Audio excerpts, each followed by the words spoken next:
Howdy apes, this is the Woolly Worm Lab, so let's get to know what you're going to need to know for this lab.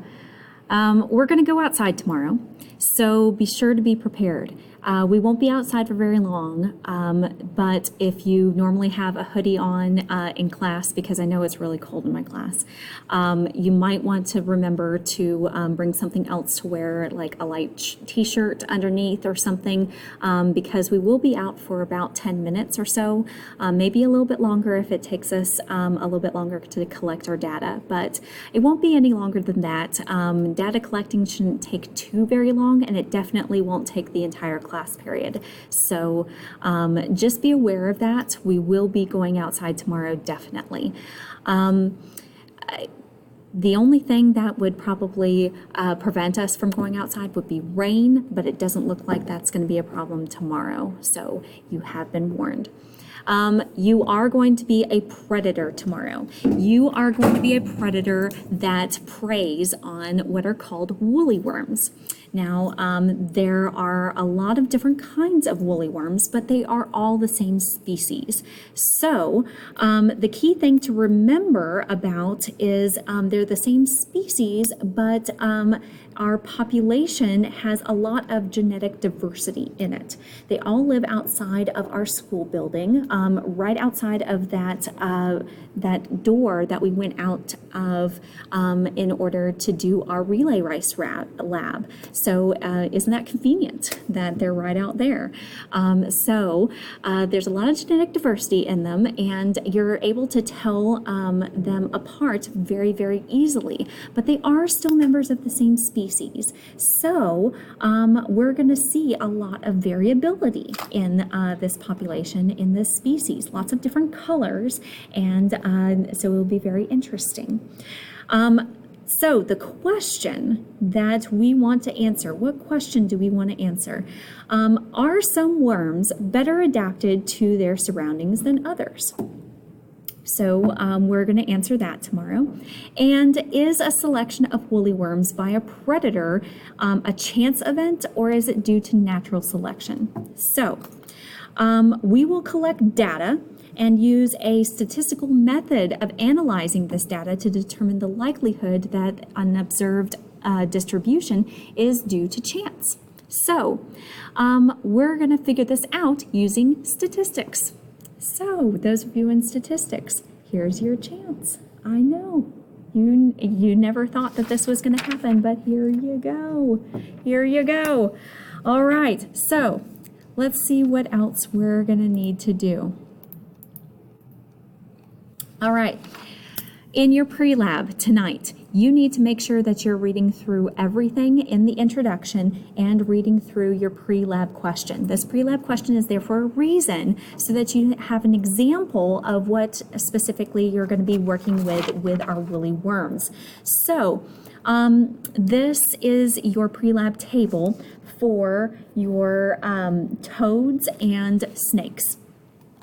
So here in your table, you see that we have 4 different levels of toxicity that are in our population of toads. And here in our observed column, we see this represents the number of toads that were caught by each snake. So this is going to be directly representative of what we're going to see in our woolly worm population as well. So here we've taken our observed levels, and here in our total column, all you have to do is add them up. That's what total means. So next, in our next column, expected is what we would expect to see if there were no selection occurring and if it were simply random or chance, if the snake would have equal chance of getting each different type of toxicity. So this is an ideal situation, it's a perfect situation, and so therefore we take our total number that the snake ate or the snake caught, and we divide it by the total number of toxicity levels that we are seeing. So we take 314 divided by 1, 2, 3, 4, and we get a number that's 78.5. Now, I do know that you can't have half of an organism, but we are dealing with statistics here. So we are going to use the 78.5 in this case so that we can have an accurate statistical analysis here at the end. This won't always occur in our class, but in this case, it is what we need to use. Just as long as you do remember that you cannot have half of an organism. Okay, so now we take, oh, there's the bell. You're out of class now. You know when I'm recording this. All right, now we take our next column, observed minus expected. So in this one, all you do is take your observed value minus your expected value, easy as pie. So in this case, you will have a negative number, so that's okay. It is totally fine for your values to be negative, and we expect them to be negative. So please don't freak out if that happens. In the next column, observed minus expected squared, your negative is going to go away here. So it was okay that it was negative in our observed minus expected. So now you just square your previous column, and then finally over in E, you take your previous column and divide it by your expected value again.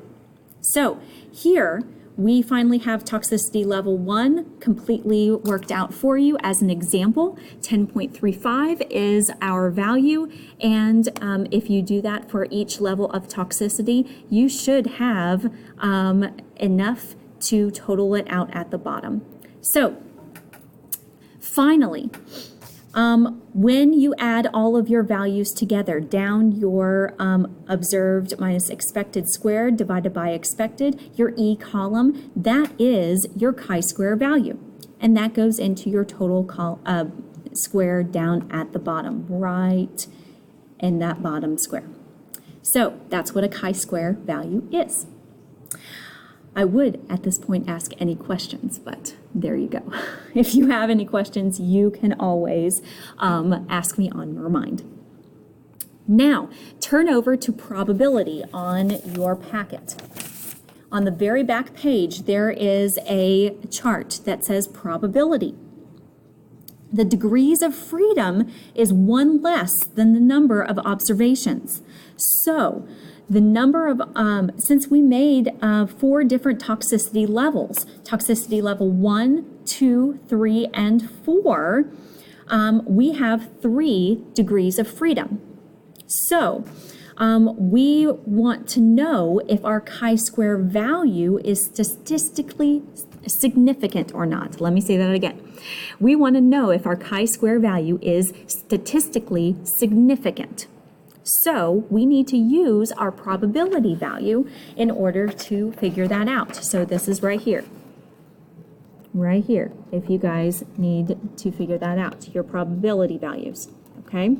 So we need to look at our probability value, or in other words, we call it our p-value, So we typically take p-values that are of 0.05 or higher, because that means that I'm 95% certain that my values are statistically significant. So, on my degrees of freedom, I'm going to go ahead and circle this for you.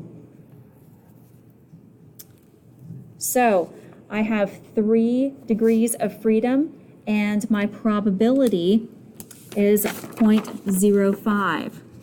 So let's look at this here. We've got 3 degrees of freedom and 0.05.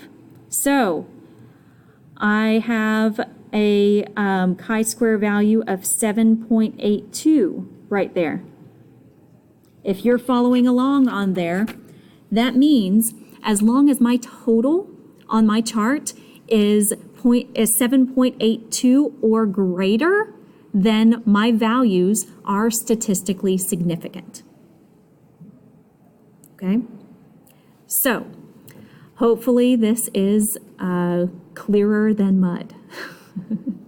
Now, with statistically significant values or not, you have to figure that out. So your job now is to find out toxicity level number 2, toxicity level 3, and toxicity level 4, and all of the totals for the toads and the snakes, the toads and the snakes. You then need to fill in the null hypothesis. You need to fill in your chi-square value and accept or reject the null hypothesis.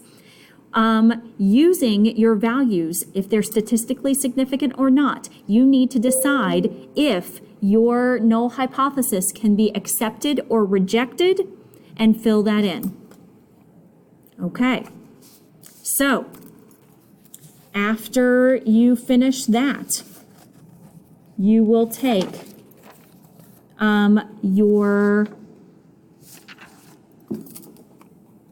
chart, make sure it's completely filled out, fill in those blanks at the bottom of the page, and then provide me with a purpose and null hypothesis for your